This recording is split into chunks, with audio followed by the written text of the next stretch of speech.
जरा सोचो दोस्तों, आपके घर में एक ऐसा कमरा हो जो आपकी सारी इच्छाएं पूरी कर दे। कुछ ऐसा ही होता है हमारी आज की इस कहानी में। कहानी की शुरुआत में हमें कपल मैट और कैट को देखते हैं जो कि शादी के बाद अपनी लाइफ को एक नए सिरे से चालू करने के लिए शहर से दूर एक टाउन में आते हैं। उस टाउन में वो एक पुराना सा घर खरीदते हैं जो कि बहुत बड़ा और आलीशान होने के बाद भी उनको बहुत सस्ते में मिल जाता है। फिर घर के अंदर उनको एक बड़ा सा कमरा दिखाई देता है जो कि बड़ा सा लोहे के गेट लगा हुआ था। फिर घर की सफाई करते वक्त उनको उस कमरे की चाबी भी मिल जाती है और जब वो उस गेट को खोलते हैं तो उनको अंदर कुछ नहीं मिलता।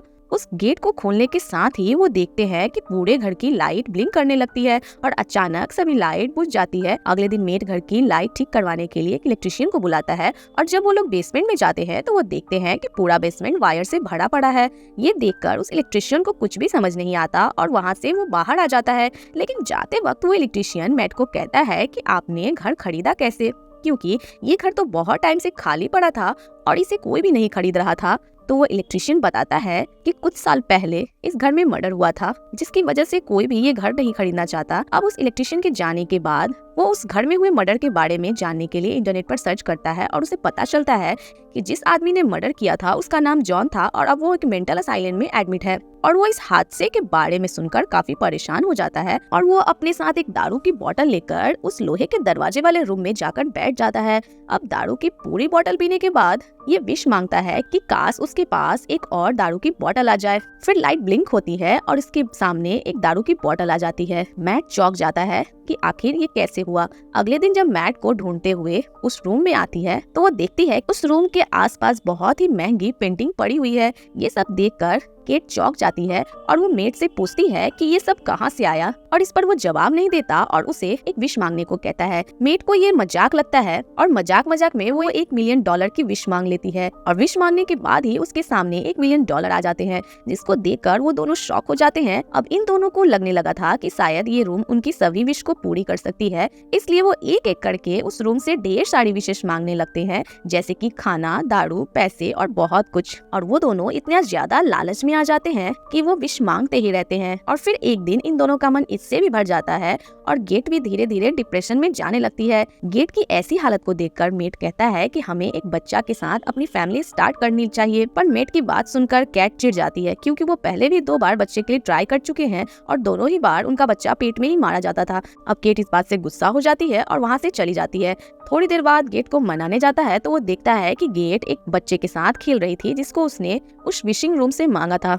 इससे गेट बहुत गुस्सा हो जाता है और वो केट को बोलता है कि ये बच्चा हमारा नहीं है, इसलिए तुम इसे जहाँ से भी लाई हो उसे वहाँ वापस छोड़ाओ। अब कैट की इच्छा तो नहीं थी, फिर भी वो इसकी बात मान लेती है और वो दोनों जैसे उस बच्चे को रूम में लेकर जाते हैं तो उन दोनों में से कोई भी बच्चा को वापस देने की विश नहीं मांग पाता और वो दोनों उस बच्चे को अपने पास ही रखने का फैसला करते हैं। अब उस बच्चे को पाकर ये दोनों बहुत खुश होते हैं और उनका नाम शैम रखते हैं। दूसरी तरफ गेट सोचता है कि उससे पहले उस आदमी जॉन से मिलना होगा और उस आदमी जॉन से मिलने के लिए उस मेंटल असाइलम में जाता है। वहाँ पर वो जॉन से उस रूम के बारे में पूछता है, जिस पर जॉन उसे कोई जवाब नहीं देता। पर जॉन पहले वो गेट को कहता है कि जितना जल्दी हो सके उस घर को छोड़कर चले जाओ, वरना तुम्हारा लालच तुम्हें एक दिन मार डालेगा। लेकिन जॉन उसकी बातों पर ध्यान नहीं देता और वहाँ से चला जाता है।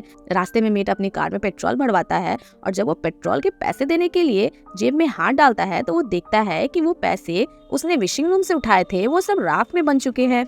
ये देखकर वो शॉक हो जाता है और वो घर आने के बाद सीधा विशिंग रूम में जाकर वहाँ पर पड़े हुए पैसों को उठाता है और उन्हें खिड़की से बाहर फेंक देता है। वो देखता है कि सभी पैसे इस समय गायब हो जाते हैं और इसके बाद वो एक पेंटिंग को उठाता है और उसे भी जब वो घर के बाहर रखता है तभी वो पेंटिंग भी राख बन जाती है। ये देखकर वो सोच में पड़ जाता है और वो उसके बारे में जानने के लिए पूरे घर की दीवारें को तोड़ना शुरू कर देता है, पर तभी वो देखता है कि पूरे घर में सिर्फ तार ही तार है। दूसरी तरफ केट सैम को लेकर बाहर घुमाने जा रही थी, पर तभी मैट केट के पास आता है और उसे बाहर जाने को मना कर देता है, पर केट मैट की बात नहीं सुनती और उसे वो बाहर लेकर चली जाती है। फिर बाहर जाते ही गेट देखता है कि वो रोना शुरू कर देता है और धीरे धीरे उसका शरीर भी बड़ा होने लगता है। ये देखकर केट भी चिल्लाने लगती है और केट की आवाज सुनकर मैट बाहर आता है और वो तुरंत उसे उठाकर अंदर ले जाता है। फिर जब वो घर के अंदर आते हैं तो वो देखकर शॉक हो जाते हैं कि वो बच्चा पहले से बड़ा हो चुका है। अब गेट को समझ में नहीं आता और फिर गेट उसे समझाता है ये घर एक प्रिंटर जैसा है जो किसी भी चीज को बना सकता है, पर तुम्हें उस चीज को घर के अंदर ही रखना पड़ेगा क्योंकि घर से बाहर निकलते ही वो चीज पूरी तरह से राख हो जाएगी।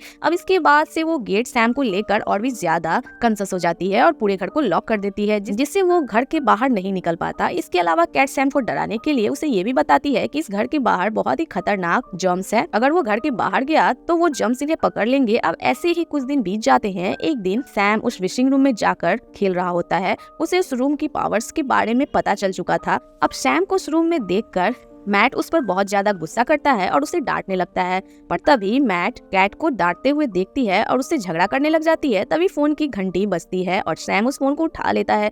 फोन की दूसरी तरफ जॉन होता है और वो सैम की आवाज सुनकर मुस्कुराने लगता है। तभी मैट आकर सैम से फोन ले लेता है और वो जॉन से बात करने लगता है।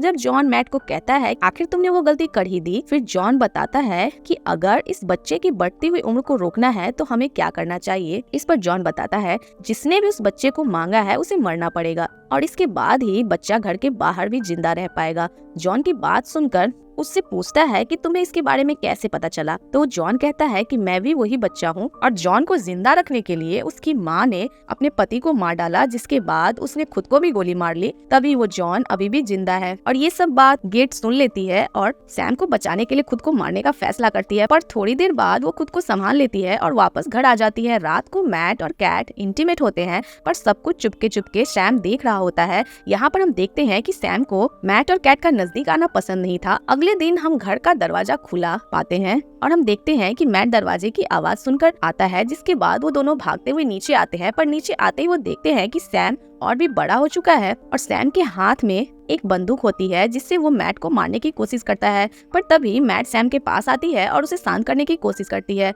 सबका ध्यान जैसे ही दूसरी तरफ जाता है, दूसरी तरफ हम देखते हैं कि कैट को वहीं पर रखे सामान से चोट लग जाती है और वो बेहोश हो जाती है। थोड़ी देर बाद जब वो जगती है तो सैम के बारे में पूछती है, तो उसे पता चलता है कि लड़ाई करते वक्त उसके हाथ से गोली चल गई थी, जिससे सैम की मौत हो गई और फिर वो उसे घर के बाहर फेंक दिया और वो राख बन गया। अब कैट को ये सुनकर सैम के बारे में बहुत बुरा लगता है, लेकिन थोड़ी देर बाद उसके साथ वो जबरदस्ती इंटीमेट होने की कोशिश करने लगता है।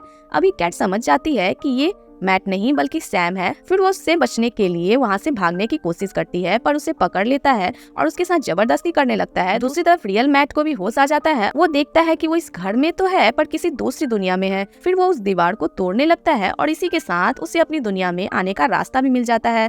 फिर मैट गेट के बचाने के लिए उसके पास आ जाता है, पर कुछ देर बाद जब वो वहाँ पर आता है तो वो उससे बचने की कोशिश करता है, पर दरवाजा खोल देता है और सैम को घर से बाहर निकाल देता है। घर के बाहर जाते ही उम्र तेजी से बढ़ने लगती है और वो खुद को बचाने के लिए वापस घर के अंदर आने की कोशिश करता है, पर घर के दरवाजे को अंदर से मैट बंद कर देती है और देखती है कि कुछ ही मिनटों के बाद वो बुढ़ा हो जाता है। फिर वो राख में बदल जाता है और फिल्म के लास्ट सीन में हम देखते हैं कि मैट उस घर को छोड़कर चला जाता है और मैट अब माँ बनने वाली है।